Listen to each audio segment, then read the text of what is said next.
Hey, this is Ross the Boss, and you're listening to Sonic Perspectives.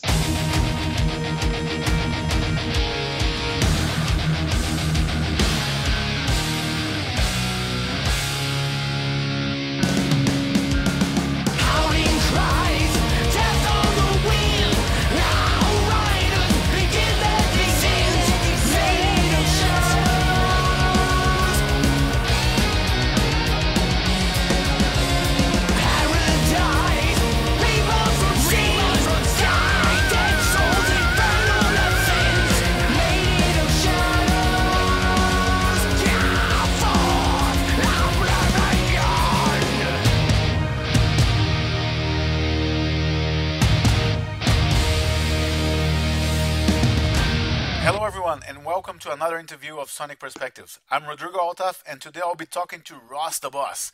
He was a key member of the Dictators and Manowar, and since 2006 he has been touring with his own outfit, Ross the Boss Band.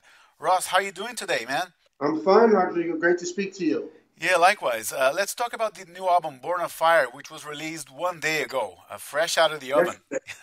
Yes, baby, yes. Yeah. What was the reaction been so far? Oh, the reaction has been phenomenal.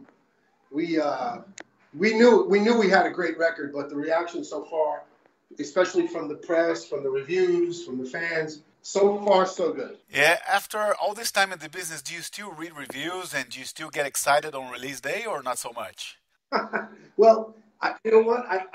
I'm still a little sensitive about things. How people view things that you do. It's always nice to people. Well, what's your favorite song? So how could this be your favorite song? And it's like, how could you think like that? I mean, that's one way to look at it. And it's like I'm always interested in people's opinions. But it doesn't sway me to go in a different direction or anything like that. I just like listening to things. I just like hearing people talk. I like it. But when there's a release day, it was very good like yesterday. It was because we worked so hard on this record, especially after By Blood Sworn is not even 2 years old yet. And the label said, and our agent said, if you wanted a tour, we'd have to make a new record. And I go, no, I don't know. No way. You want me to make a new record again? Well, they go, if you want a tour, you better. And I go, well, we want a tour, so that's what we did. So we started working on the record. And we worked very hard in a very small period of time. It's the fourth Ross the Boss album and the second one with almost the same lineup.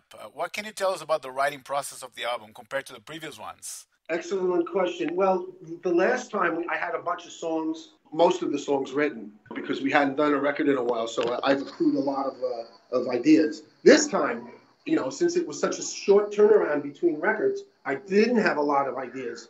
So I had to rely on the band. I said, boys, if we want to make a record, I need your help. And that's exactly what they did. They helped me. We band together as we've been doing live.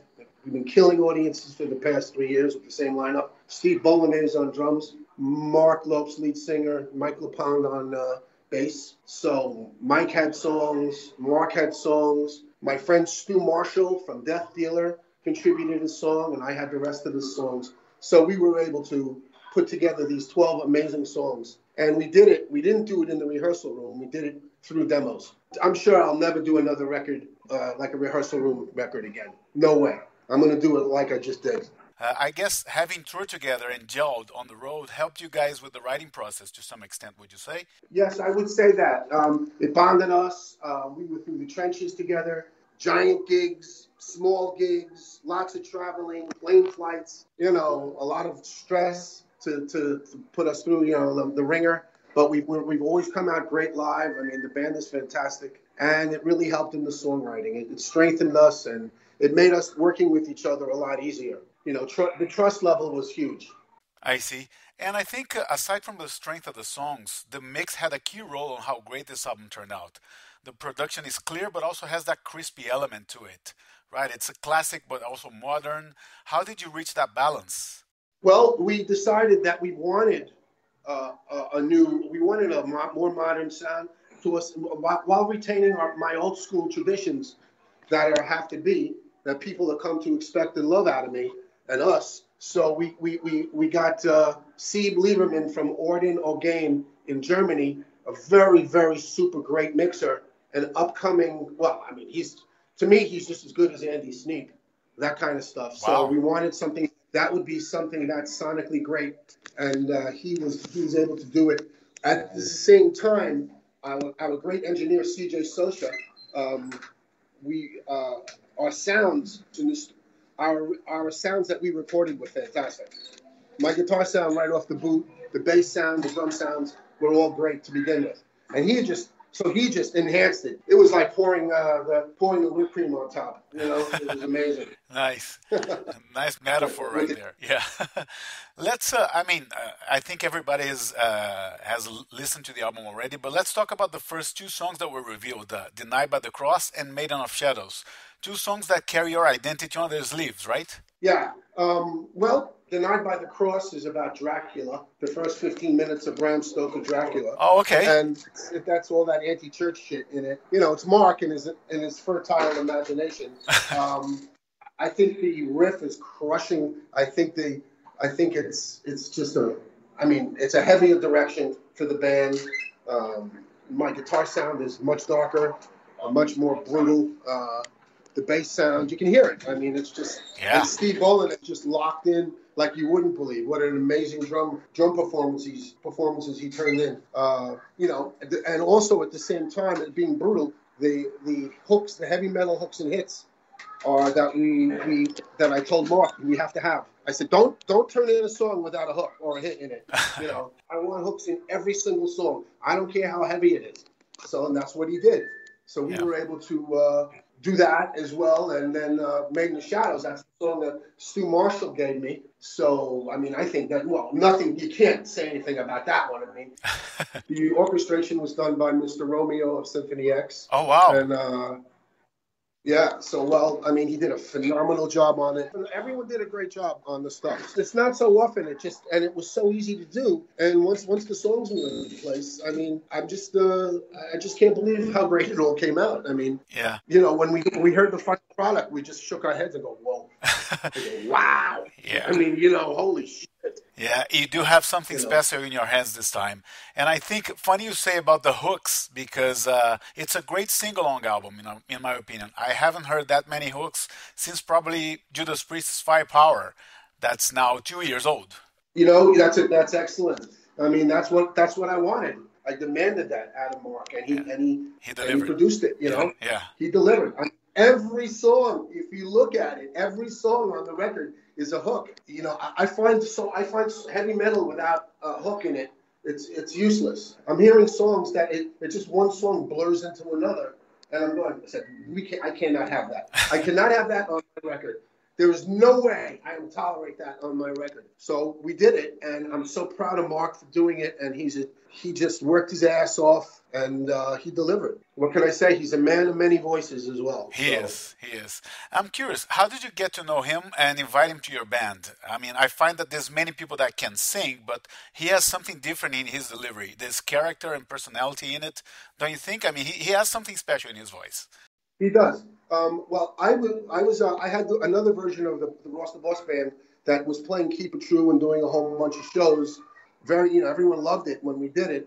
I had a bunch of kids, had my nephew on drums and Mike Katoya, and we sounded like Eric Adams, amazingly like Eric Adams. But I said, well, guys, I just been offered 35 shows in Europe, and they go, well, we're not going. And they didn't want to tour. Yeah, so you're a metal musician and you don't want to tour Europe. Good one. That is, I've never heard that one. Yeah. So I go, well, guess what? You're all fired. So I fired the band. I just had to. The first guy I called was Michael Pond, and loyal Michael Pond came in and started the, Manowar fanatic as he is. And he just, he was a dear friend. And so he came in, then I got Rhino. Then I needed a lead singer. I saw Mark playing with my friend's band, and he was guesting, and I said, wow.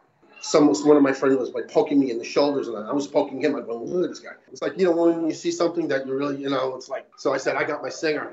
Yeah. So I asked him if he wanted to go on the road and sing Manowar, and he goes, I've never sung Manowar. And that's Eric Adams. I go, yep. You want the job? He goes, yes. So that's when Mark, that he never sung Manowar in his life. Oh, wow. And he was shitting his pants. And I couldn't blame him because he was up against, like Eric Adams is probably one of the greatest metal singers in the world, And But he did it. He started, he started slow and he worked his way into it, and he's come up. He's been fantastic, and what we see is the real Mark Lopes on the record. Yeah, absolutely. And I like how he puts his own spin on the old Manowar songs. It doesn't try to imitate what Eric did, right? It's himself on those songs, right? Yeah. It's impossible to duplicate Eric Adams. So why even try? Yeah, absolutely. I said, don't even try. I said, Mark, just be yourself. Be yourself. You're not going to please everybody in the world.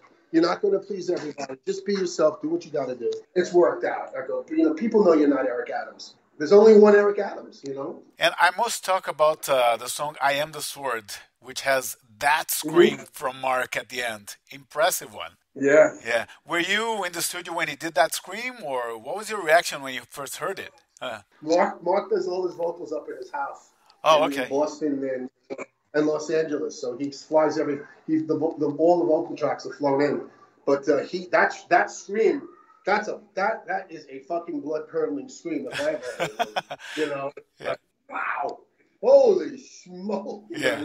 Come on, you give the guy credit. Yeah. I mean, Mark has got the blood curdling screams on this record. Let me tell you, he doesn't take a backseat to anyone. No matter what we do, there are going to be people that say, "Oh, he's not Eric," because of my legacy. And I go, "Well, guys, it's 2020. We have to move on. Let's move on here. Absolutely. judge us from what we're making, the music that we're making now. Don't judge us not from Manowar, from my era, the six records from 1982 to 1988. Those records will never duplicate again. I mean, that was an amazing time. Those songs, those records are immortal records in heavy metal. Let's make our own history." So that's what we're doing. Yeah, and I had a question about that later on, but I will ask it now. I think fans should look at this band as a fresh start, a new and exciting outfit that can stand on its own, right? As opposed to Manowar Part 2. Do you still find that fans are kind of hung up on what you did in the past, or do you still get those comparisons? Or Well, listen, I've been in the business since 1975. People are talking about the Dictators still, and which the original Dictators are about to start recording again, by the way. Are they? Yeah, that's true. People that have been listening to my music for 30 years, I mean, you can't blame them. I mean, people have been listening to Battle Hymn since 1982. It's a long time. It's almost 40 years. I can't blame the fans. Never blame fans. I never do. But you know what? I think that there's a whole new world for us, the Boss Band.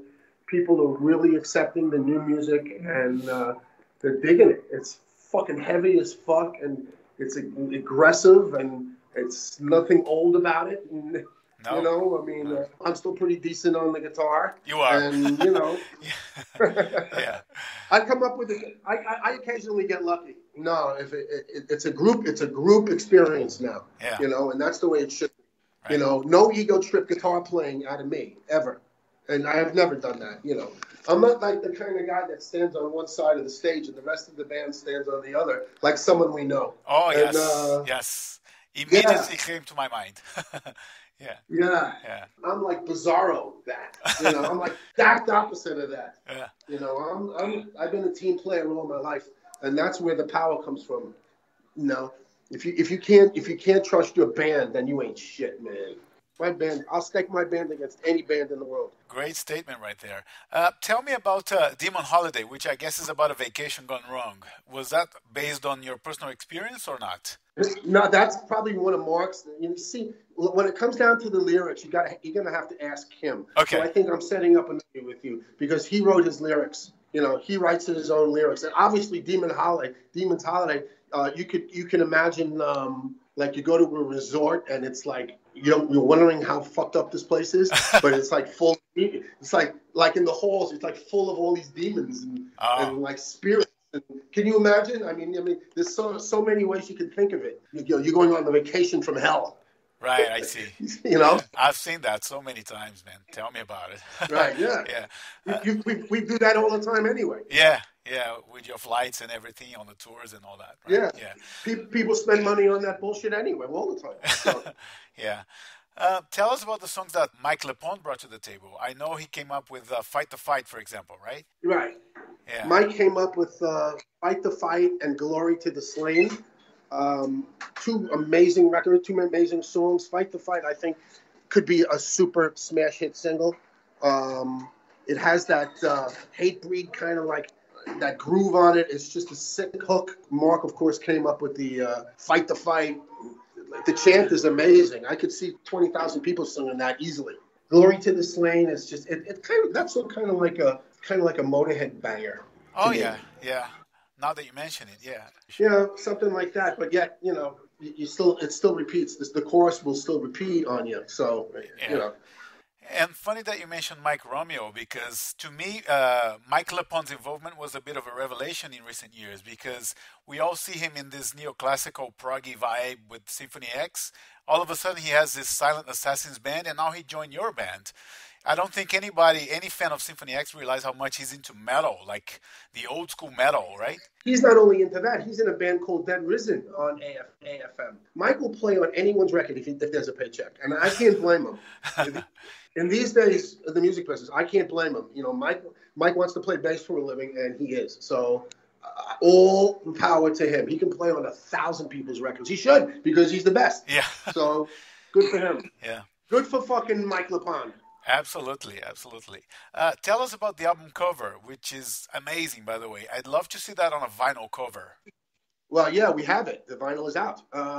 People have been getting them. The orders have been filled. It's Stan W. Decker from France, the guy who did our last cover by Bloodsworn. He has done this. I think he has outdone himself with this cover. I think it's possibly some of the finest artwork I've ever seen, and it looks absolutely amazing on our merchandise. It just sticks out. It's also there's no more ugly guy with a sword on my record covers. No more ugly guys with swords on Ross the Boss records. It's all going to be women. Oh, okay. Powerful, hot women. I think, which are the strongest creatures in the world. And I think it's time. And we made a change. And I said, this is fucking amazing. So this is what we want. And I'm not hearing any complaints from the guys. I'm not hearing any. The women love it, and so the women are feeling empowered. My fans, and they should be, because they're the best. Yeah, they should. Yeah, for sure. And that's right. Yeah, and you just finished a long tour of North America, where a few songs of the new album had their live debut. How did that tour go? Well, we wish we would have had the new record out for the tour, but since it was booked 18 months ago, the timing just wasn't right. But we had these dates booked, and we had to do it. So, but we still practiced. We worked on a lot of live stuff, because we're going to have to play it in Europe in 3 weeks, hopefully, if they don't cancel the coronavirus tour. Yeah. Coronavirus. Yeah, we'll see what happens. But hopefully we'll be lucky. The new songs went down in storm. They went down great. Yeah. You played here in Toronto, by the way, but sadly I was traveling on the date. I came back one day after your show, so you must promise me that you come back. We will come back. We love Canada. Canada loves us. Toronto was like almost sold out. That place was a great venue. We had such an amazing time. There were mosh pit. People lost their fucking minds when they played in Toronto. Yeah. It was a great night. Yeah. By the way, I saw the tour itinerary, and you did like 24 shows in 30 days. At your age, how do you manage to do that and still keep healthy and sane? 26. We had a lot of shows. Jesus. And we held up. We actually held up. Mark held up. And it's belief. It's taking care of ourselves. It's sleeping well. We had a recreational vehicle. We had a driver. Our tour managers. So we were able to sleep very well in it and rest. Okay, that helps for sure. Yeah. And I think the upcoming European tour is following the similar pattern, right? Yes. We have Burning Witches from Switzerland, the opening act there, and Assemble. Burning Witches have a new record out.